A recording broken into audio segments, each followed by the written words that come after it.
diba? Alam niyo, wag ho kayo mayabangan sa akin. Pero sanay ho ko mag-commute, mag-tricycle, mag-jeep. Lahat ho, dinaanan ko ho. Pero alam niyo ho ngayon, iba na ho ang buhay ko. Alam niyo, pag sa umaga, ano sinasabi ko sa driver? Louie, pakiprepare nga yung sakyan. Aalis tayo. Ano sinasabi sa akin? Sir, alibas sa mga sakyan niyo, ipiprepare namin. Alam niyo ho, baka nayayabangan ho kayo, eh alam niyo ho, iba ho talaga may sasakyan. Noong unang panahon, ang sasakyan ho, luxury ho yan. Ngayon ho, necessity ho yan. Kailangan na ho. Kaya pag ikaw ho, may pamilya ho kayo, huwag ho kayo papayag na walang sasakyan. Kahit magkasasakyan ka, mangarap ho kayo magkaroon ng sasakyan. Nakuha niyo ako? O, tingnan niyo ito maigi. Paano kung may anak ka? Fresh graduate. Katulad ng itong kwento ko, lumang kwento. Di ba tag-ulan ngayon? Fresh graduate. Matalino. Probinsyana. Pero matalino, maganda, sexy. Ang puti. Naghanap ng trabaho. Palibasa, sikat na Makati. Makati, tinanggap ka agad ho sa Makati. Unang araw ng trabaho. Umuulan ho. Traffic pa. Wala siyang choice. Sumakay siya. MRT. Yan yung pinakamabisang paraan dito sa EDSA. Traffic, di ba? MRT mo siya. Eh, di ba sa MRT, ang daming tao. Nahanap pagka rush hour. Di ba yung pag nasa pila ho kayo, pagbukas ng pinto, hindi mo kailangan pumasok sa loob. Tutulak ka talaga ng tao, pasok sa loob, di ba? Tutulak ka talaga eh.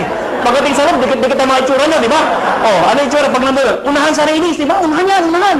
Pagtakbo ng MRT, di ba? Maya-maya, puwe-pre ng MRT. Pag pre ng MRT, babae maganda, may tumusok sa likod.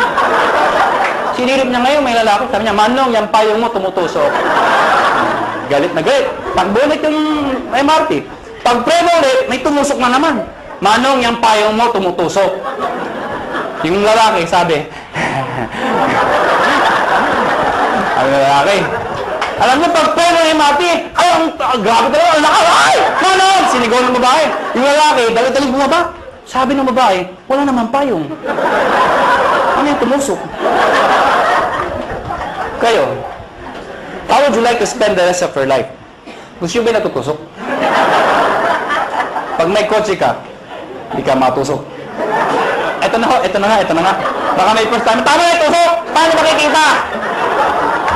Mga kaibigan, dapat makonvince ho tayong lahat na ang kumikita o yumayaman ay negosyante. Tama ba ako? Hindi ko nila lahat, pero kadalasan at karamihan. Yung mga nag-abroad, sasabihin nyo, ay hindi, kumikita rin yung mga nag-abroad. Totoo yun. Pero pag uwi nila dito, bitbit ang kanilang mga kinita, ininegosyo rin ho nila yun. Dahil kung di nila ininegosyo, mauubos din ho yun. Babalik na naman sila sa abroad. Eh, paano pag tumanda na? Magulat na sila, wala silang napunda na negosyo. Nakuha niyo ako? Bottom line, negosyo. Ang problema ho, kulang ho tayo saan? Sa finance, pera, kulang ho. Good news po. Itong negosyo papakita ko sa inyo, pag ikaw nag-join, bibili ka lang ng isang package namin worth 7,980. Package ho na, nanginig ako dyan sabi nyo. Sa mga first time, kaya pala! 7,980, ha? Tama ba ako? Kitang-kita ko isang babae, itsura niya. Tumingin ka na, hindi ko tuturo ko saan, basta yung suot niya, flesh. Alam mo mga kaibigan, 7,980, hindi importante yung lalabas. Ang importante, yung babalik. Hindi naman yung... Paano maintindihan nyo? Di ba sa POEA, ang dami pumipila? Bakit? Sa kagustuhan na makapag-abroad. Kasi alam nila, pag nag-abroad sila, malaki kikitain nila. Pero alam ng lahat, pag sila pumila sa POEA, may pera o wala. Pag sila na-approve, maglalabas din sila ng pera.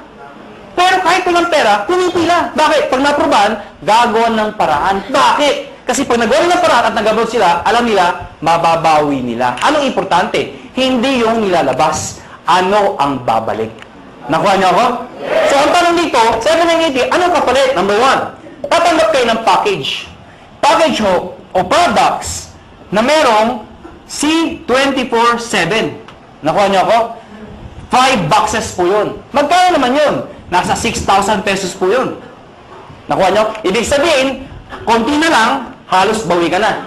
Mga kaibigan, number 2, 25% discount. Ibig sabihin, pag ikaw naging member, bumili ka ng package, isa sa benefit mo, meron kang 25% less sa susunod na bilhin nyo sa reorder.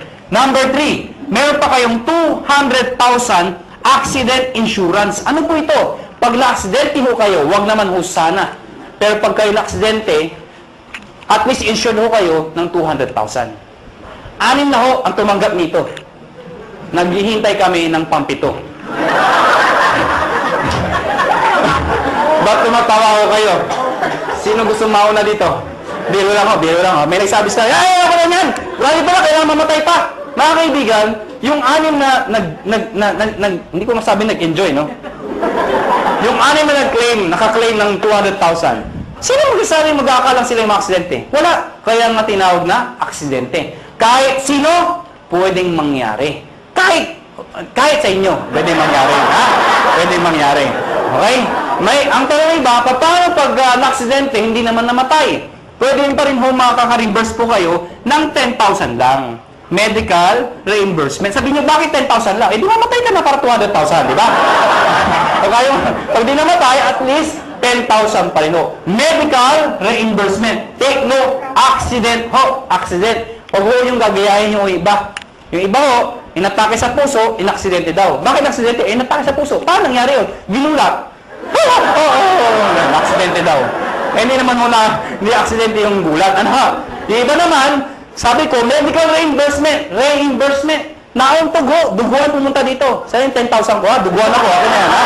Reimbursement ho, reimbursement. Ano ha? Pag pinatay mo kayo, 50,000 pesos pag kayo ay pinatay. Okay? Unprovoked murder dapat. Number 4, syempre meron kayong sales kit. May brochure, may application form, may mga CD. Number 5, distributor tracking center. Ano po ito? Since negosyo po ito, importante ang monitoring. Sa madaling salita, accounting. Eh kung ikaw ay walang alam sa negosyo, mahina ka sa computation, sa math. Paano na yun? Good news po. Lahat po ng computations kami hong gumagawa. Saan po makikita? Sa internet ho, web-based, sa website ho. Mga kaibigan, pag pinasok yung website ng AIM Global o ng Alliance in Motion Global, mga kaibigan, magkakaroon sa sariling account pag nag-join ka. Yung account na yun, syempre may username ka, may password ka. Parang FB. Nakuha niyo ako? Ikaw lang ma-access nun. Makikita mo doon, gaano kalaki ang grupo mo, magkano binibenta nila, magkano benta mo, magkano kinikita mo. Lahat ng gusto malaman. 24 hours a day, 7 days a week, available po yun. Number 6, benefits po ang topic natin. Daily payout. Ano yung daily payout? Daily payout. Pag sinabi mong payout, komisyon. Di ba sa negosyo, pag ikaw ay kumita, ang tawag doon ay komisyon. Tama ba ako?